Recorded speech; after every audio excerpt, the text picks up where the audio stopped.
We are ham radio. Okay folks, this is where the journey begins. These are my two Motorola CDM 1250s. And they are going to make us a repeater. Yeah, this one's got a few scuff marks on it. So far it's working. You can tell this receive version, it's like it's taken a hit or two. So we're going to make this, like I said, the receive radio, because I have fans, a cooling fan that relies upon these cooling fins to mount upon. So since this is all goobered up, I'll try to straighten some of it out, but it's liable to break off. So another thing, you notice how this one doesn't have its skin on it anymore. I do that, one reason, it helps them stay a little bit cooler, but I have a bigger picture kind of a reason for that. You've seen these in other videos. These are the 3D printed braces that these two radios will mount upon. And you'll note these little crosshatch sections that are cut out and how they look a lot like these little patterns right here. Well, with this skin cover on, these don't protrude very much. But with the skin off, they protrude quite a bit. And I'm going to show you kind of how this goes together. So the first thing we're going to do is take the skin off of this one. And it's really not all that hard. If you just kind of peel back on that, lift it up, look at that, pops right off. Since this one is our transmit radio, it's going to go on the bottom. I'm sorry, the transmit radio is going to go on the top. It's just my preference. Receive radio is going to go on the bottom. And actually it's a little bit more than a preference, because when you 3D print this kit, and will come out, and I will have the link for it in the video description, it also prints out two little plastic pieces that mount this to a board if you want to, but it'll also have a cooling fan mount that comes off of here into a half circle. And the other half of that circle comes off of this side so that you can put a 60mm fan on there. I'm not using it for this setup because I like the way I do it better. So nonetheless, this goes towards the back. So you want to take your receive radio and just get it even with those grooves. Boom, right into place. Same way with your transmit radio here. Boom, right into place. Then you can take your top piece. Always easier said than done. That one's in place. And that one's in place. So now all I got to do is put the screws in. And what I do is I use an M5, 5mm, I think it's called a 16, but it's about this long. As long as it'll go through both this and into the radio with enough to grab a hold and tighten. So let me get that done. I'll be right back.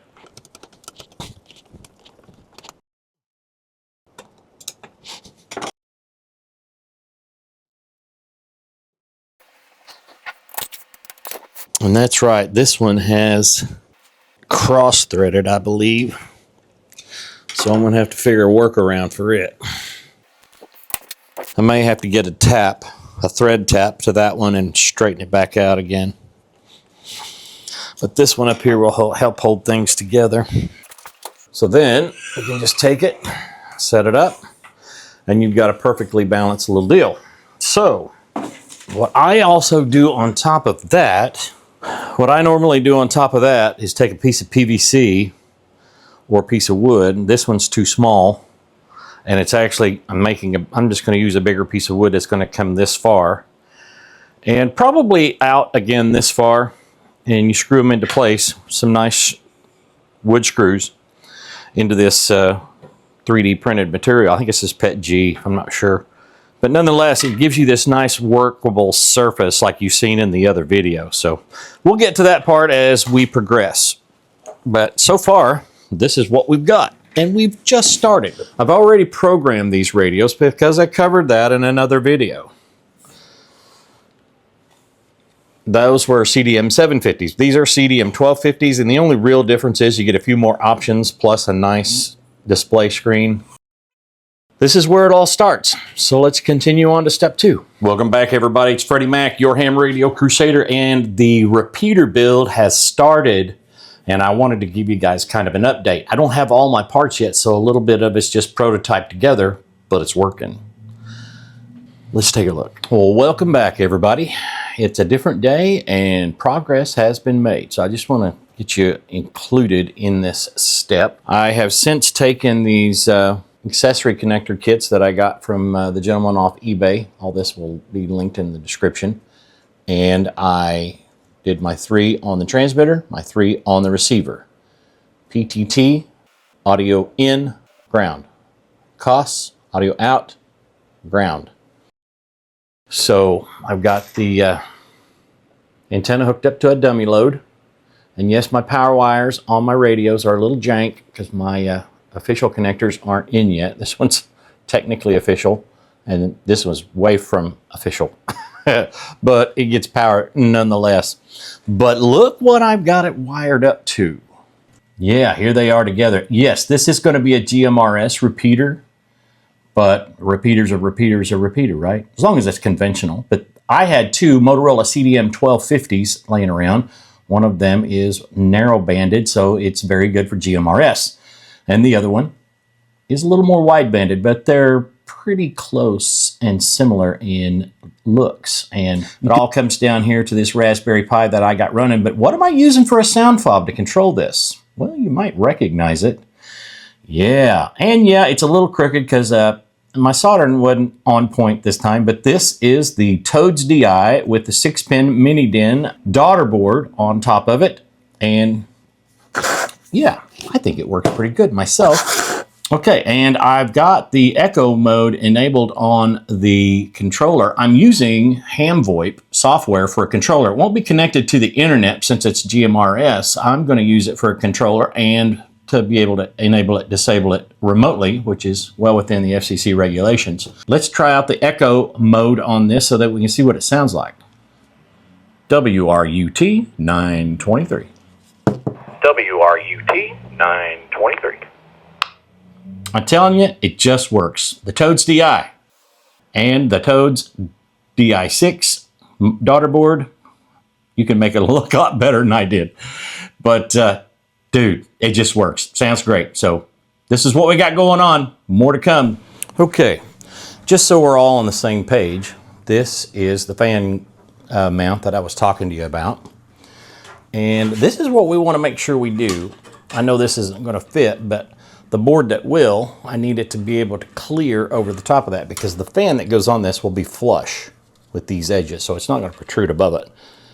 But I want to be able to bring this back a little ways. So make sure that this is in such a position that it clears that. That makes sense? Okay, with that said, I've got this where I want it, and I want to push it in there just a little bit more, make sure it's good and tight. I may have it in there too far. Well, I was going to do this the easy way, but apparently today's not that day. So trying to keep things in frame, basically we're going to screw these in until they're flush if we can get them all the way in. And the further in they go, the more pressure they put outward and hold themselves into place. It'll be a little awkward at first, obviously. Okay, so this is the finished product of the fan mount. I got the screws all the way in here flush, and as you can tell, it's a non-permanent thing, but it's a very good solution. Let me find one to show you. As predicted, these cooling fins down here broke off because they were bent in, if you remember. But if you look at how these things are made, they're kind of concave, I'm sorry. They're a little bit concave, so the further you go in, it's like, yeah, just a little less room as you go, as it were. So this, you can tell, this thing ain't moving a whole heck of a lot. Now, I can move it, but it's going to be in an environment where it's stationary all the time, and the fan's only going to be blowing when it needs to be blowing. Right here by the power, the accessory cable, and the antenna. So we got to comb it all out. But this is how this will go, and now I have room on both sides to put that cooling fan on when I bring it tomorrow. So let's get back to the power cable. So when I start getting ready to build this power cable, I like to plug them in. Just so I will know how much length I have to deal with. And I like getting these pigtails because they already have 15 amp fuses in them in line, and if one of them blows one, I can change it. I know it is a point of failure, but it's one that I know where it is. So I'm going to set a lot of these components up here so that I'll have a point of reference as far as links that I need, because the pie is going to go up here as well on that board once I get it up there. But I just need to make sure that this is going to reach the pie, and these leads are going to reach the fan and the incoming power cable. I'm going to start building that and kind of give you an idea of what I'm going for here.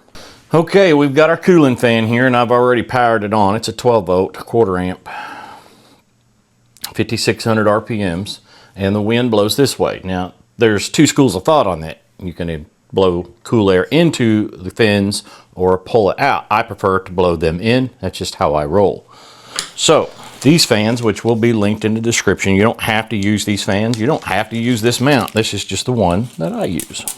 But as you can tell, these screws that hold this fan on are kind of coarse, which is kind of the ideal because they dig their thread into the plastic or ABS or whatever this is as it goes along, and then once again into the fan, because these are not threaded holes, these are just drilled holes. So this cuts its own thread, as you were, as it goes along. So what I normally do is I get in here and I very gently start the screw into the mount, and yes, the mount will tilt, but you can tilt it back. And I get the threads, I get the screw started till it gets just flush to the other side. And then, which this is going to be facing the radio,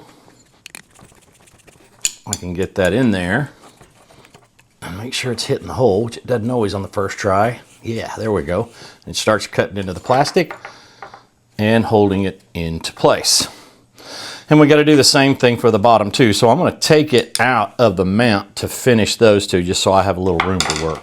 Okay, now I got my cooling fan on here, and I'm going to get my wire out of the way. You know, in retrospect, I probably would have turned that this way, but I can still manipulate it around to where I need it. And these fans come with a fan guard, which I highly recommend, because if you're working around your repeater wherever it's at and you touch that, the blades are going to get you. So I'm going to put that on next. So you can see I got my fan guard on here now, and you can kind of visualize why that's a great idea. So this wire, this is my thermostat. The positive and negative from the fan will go into these wires. Whenever it reaches temperature, this will flip a relay and kick the fan on to cool it down. Based on what the temperature sensor is reading will dictate whether that gets flipped on or off, but we'll get to that. So I think it's time we mounted the table at the top, which for this setup, I had to be kind of crude and hurried up a little bit. So I cut just a piece of plywood that looks really janky, but I will eventually remove and paint. But you can kind of see here what I was going for, so that I can set my Raspberry Pi and all my other components up here with my T0ADS DI interface in the 3D printed case. This is not the case I intended it for. We're actually re-engineering it for just to be the T0ADS DI. This was meant for an orange Pi, which I don't use. So this is a nice handy case in the meantime. It may go this way. I'm not sure yet. We'll figure that out. But let's get it mounted and take a look at it. So you can see here, I've been speeding up the process. These, I am crimping on the pins for the DB9 connector.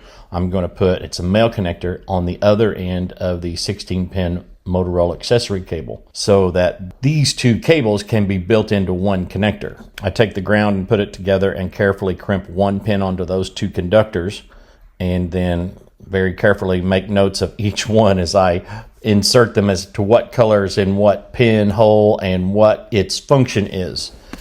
And yeah, it's a little bit of a process, but it was a mundane process. I didn't want to throw in every detail for the video. And then I put the back shell clamp here on. It's the back shell. There is a strain relief clamp, but since there was 2 cables in there, I couldn't put I basically did the same thing for the other end of the cable, the 6-pin mini DIN connector that goes into the T0ADS DI Daughterboard, the DI-6 Daughterboard. The other end of it, I crimped on a DB9 female and put them in the appropriate order. And that diagram for that interface will be in the description of this video. Okay, well, it is 99% done. I got everything together and my thermostat control does not work. This happens from time to time when you buy cheap Chinese parts.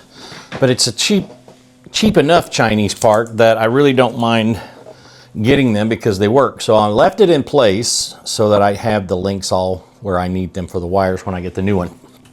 So, with all that said, let's power on the main power to the unit. Turns on both the radios and is powering up the Raspberry Pi. The Raspberry Pi is running a form of ham VoIP for the time being because this is a GMRS repeater. It will not be connected to it will not be made available on the internet. But this version of ham VoIP will give me able to remotely disable the repeater so that I can control it, but others cannot connect to it over the internet. So there's that.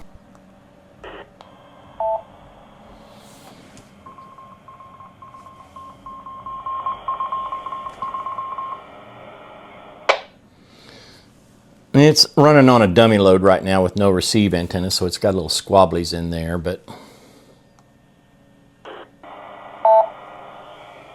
this is a 3D printed case I found on the T0ADS Discord for the T0ADS DI board and the T0ADS DI-6 Daughterboard. They stack in there quite nicely. They got grooves along the edge. It slides right in. It was a case that was meant for the T0ADS DI and an Orange Pi board, and you'll see in some pictures that I'll show you here of what it looked like before I put it on the bandsaw and cut off the part that I didn't need. It is what it is.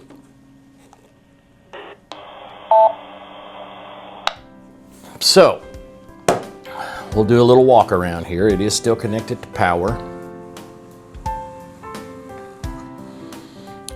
I'm going to replace this eventually probably with some thick PVC or Kydex, or I'll just paint this board. I just don't like the way how rough it's looking. And as you can tell, my thermostat control is not connected to everything because it didn't power up. It's actually got power to the board, but none of it lights up, so it's bad. So here's the power wire for the fan. It would connect to these 2 wires. These come out from the relay. This thermostat control I would stick in between some of these grooves up here in the heatsink so that when it got to temperature, flips the relay, kicks the fan on. But it's not connected. That's what I mean by 99% done. But as you can tell, the cable I've got coming from the T0ADS DI is it's a keyboard PS2 type connector. It's 6-pin mini DIN, and it comes down here into a DB9 that I wired these 2 wires from these 2 sets of cable bundles from the transmit radio and the receive radio into the bundle, and they both go into this one so that it joins. So with the combination of these 2, there's 6 wires, but 2 of them are ground for each one, and they join into 1 pin and go in here, which I showed in the previous clip. And then everything ties together. These are my 2 power wires, and that's how everything looks. I've got it hooked up, like I said before, to a dummy load right now. And I've still got to get the duplexer tuned. Not bad for a couple of unused Motorola CDM 1250s. You can see the PTT light. You can see the PTT light on the T0ADS DI lighting up through the 3D printed case. Got some plans for that in the future too. So once I get it installed, its permanent location, I may include it in a short. I don't know if it'll be in this video or not, but hey, folks, building a repeater with the T0ADS DI and the DI-6 motherboard, it's just that easy. Ain't no thing but a chicken wing. So yeah, I'm here at my home away from home, shipment consulting. In my spare time, I bring some of my stuff up here and work on it too. This is kind of my lab away from my lab. But having a lot of fun with the T0ADS DI now. Y'all can build a repeater with it. You can build a simplex node with it. You can do all kinds of other stuff with it. This is just a few of the things. We'll progress on and try some other radios as well, but I wanted to show you this quick, not necessarily quick. If you got all the parts on hand, it's a semi-quick repeater build. And you can do this just as easy with a 70 centimeter repeater, 2 meter repeater, which I'm going to be redoing our 2 meter repeater with the T0ADS DI as well. And a couple of CDM 750s I've got on hand. So we're going to have a lot of fun with this stuff. Folks, I want to say thank you. Recently hit 9,000 subscribers and we're well on our way to 10,000. 10,000 subscribers was my goal for this year, and let's just keep it going. Having a lot of fun. All-Star Link, GMRS, POTA, dude, digital. I got some really cool SDR receiver stuff coming, so yeah, we're having a lot of fun with ham radio, y'all. This is Freddie Mac, your ham radio crusader, saying 73's wishing all the good signals to be yours, and ham on, y'all.